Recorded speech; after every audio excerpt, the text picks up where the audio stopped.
Buenos días. Hoy vamos a hablar de los aforamientos, si bien siempre advirtiendo que no va a ser desde un punto de vista estrictamente académico, como si esto fuera una conferencia, porque buscamos fundamentalmente el acercamiento hacia algunas cuestiones de actualidad, pero en este concreto caso hay que tener unos mínimos conocimientos previos. Este vídeo lo voy a dividir en tres grandes bloques. Uno primero relativo a las clases de aforamientos, uno segundo respecto a las causas de los aforamientos y uno tercero, que es lo verdaderamente interesante, el por qué no son eficientes a día de hoy los aforamientos en España. En primer lugar, en cuanto a las clases de aforamientos, debemos destacar que tenemos, por un lado, los aforamientos que podríamos llamar de políticos, bien porque están establecidos en la Constitución, como pueden ser los miembros del gobierno o los diputados y senadores, bien porque están establecidos en alguna otra norma, como pueden ser estatutos de autonomía para los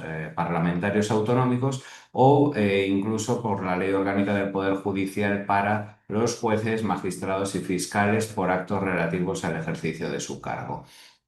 Y luego tenemos un último bloque, aunque es cuantitativamente el más elevado, que es el de las fuerzas y cuerpos de seguridad del Estado, en tanto en cuanto las mismas se caracterizan porque son, como ya sabemos, unas 300.000 personas y según el artículo 8 de la Ley Orgánica de Fuerzas y Cuerpos de Seguridad del Estado, pues las mismas se caracterizan porque su enjuiciamiento está atribuido a las audiencias provinciales y la instrucción de sus asuntos está prevista para los juzgados de instrucción de las capitales de provincia. Bien, a continuación tenemos que plantear somerísimamente el porqué de las causas de aforamiento y entiendo que es en definitiva por la desconfianza bien del poder constituyente del 78 o bien por el legislador posterior, dependiendo de qué aforamiento hablemos, hacia el juez ordinario de primera instancia e instrucción. En tanto en cuanto no tienen ningún tipo de especialidad, por ejemplo, en juiciar a un diputado que ha conducido bajo los efectos del alcohol o que ha podido cometer un delito de naturaleza sexual, pongamos por caso. Es una desconfianza pura y dura y esto nos ha llevado a la tercera cuestión, que es la verdaderamente importante de este vídeo, que es el intentar explicar algunas razones por las que entiendo que los aforamientos hoy por hoy no son eficientes. Y digo esto porque, como algunos ya sabréis, por ejemplo, nuestro despacho es acusación popular en el asunto del fiscal general del Estado y nos hemos encontrado como la causa ha sido peloteada de un juzgado de instrucción de Plaza de Castilla al Tribunal Superior de Justicia de Madrid y finalmente al Tribunal Supremo. Esto, con conocimiento de los investigados, les ha dado meses y meses para diseñar su estrategia defensiva o incluso borrar pruebas, como ha sido el caso, como es público y notorio. Tenemos otro caso muy famoso hoy por hoy, que es, digamos, notorio, que es el de lo relativo a los señores Ábalos, Coldo o, en su caso, Santos Cerdán. En este caso tenemos como no es un delito flagrante por no estarse cometiendo en ese mismo acto, se encuentra el magistrado instructor del Tribunal Supremo que o bien pide el suplicatorio a la Cámara a la que pertenezca, bien el Congreso o bien el Senado, o bien se encuentra con que no puede, por ejemplo, acordar una entrada y registro domiciliaria porque no se le entiende imputado. Ya digo, al no existir flagrancia delictiva, como puede ser en los delitos relacionados con la corrupción, que es casi imposible que se descubran el mismo día que se están cometiendo, pues eso añade un problema evidentemente importante.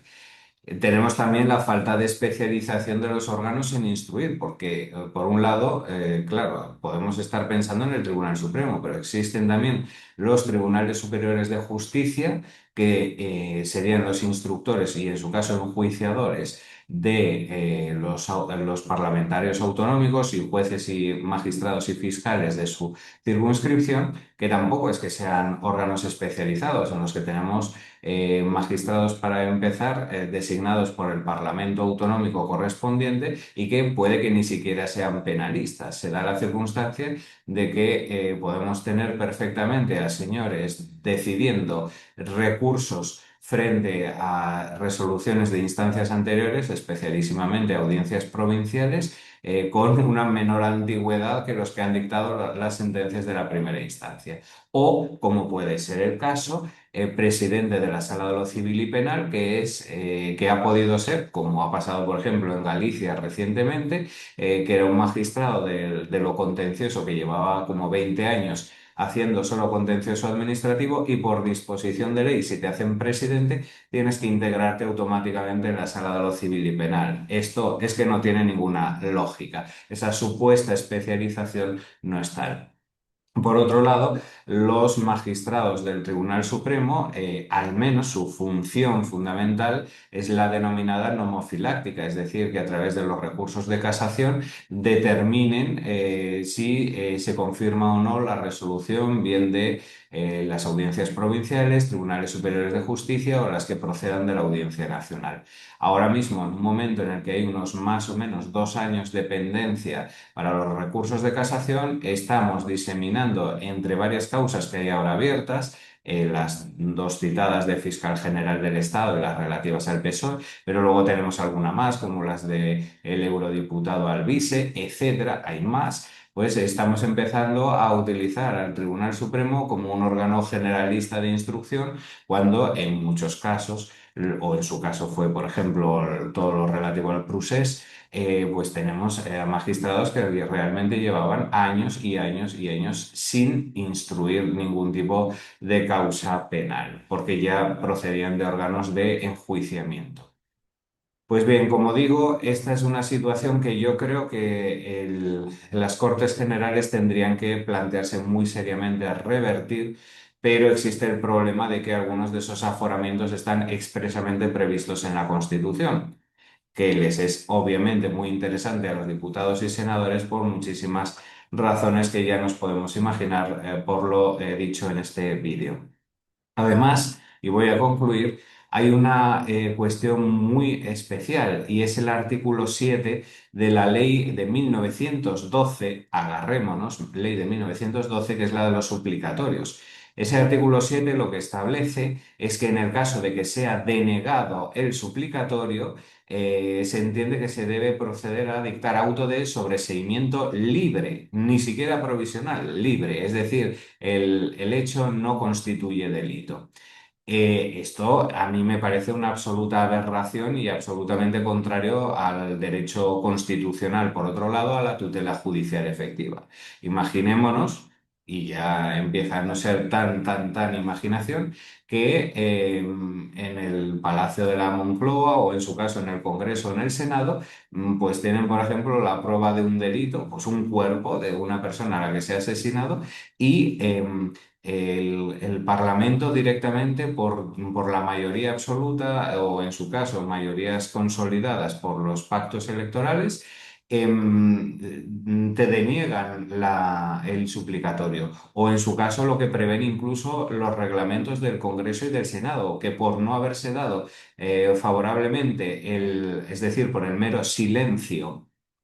de los 60 días naturales siguientes a haberse recibido la solicitud de suplicatorio, se entiende desestimado de facto. Entonces, esto a mí me parece una absoluta aberración y ya digo, contrario al derecho a la tutela judicial efectiva, que también tendrían las acusaciones conforme al artículo 24 de nuestra Constitución. Ya digo, es una situación ciertamente alarmante a la que nos encontramos y también absolutamente anómala en el panorama del derecho comparado, donde normalmente los únicos aforados suelen ser el jefe de Estado y o jefe de gobierno, pero nada más. Luego, obviamente, ya podríamos entrar en muchísimo más detalle, como por ejemplo discutir si al que se pretende imputar penalmente es, por ejemplo, un miembro del gobierno, si eso exige si el acto se ha cometido como miembro del gobierno, si eso exigiría el suplicatorio a las Cortes o no, porque por el mero hecho de ser diputado o senador, ese miembro del gobierno estaría aforado por su razón parlamentaria o más bien por razón de su pertenencia al gobierno o poder ejecutivo.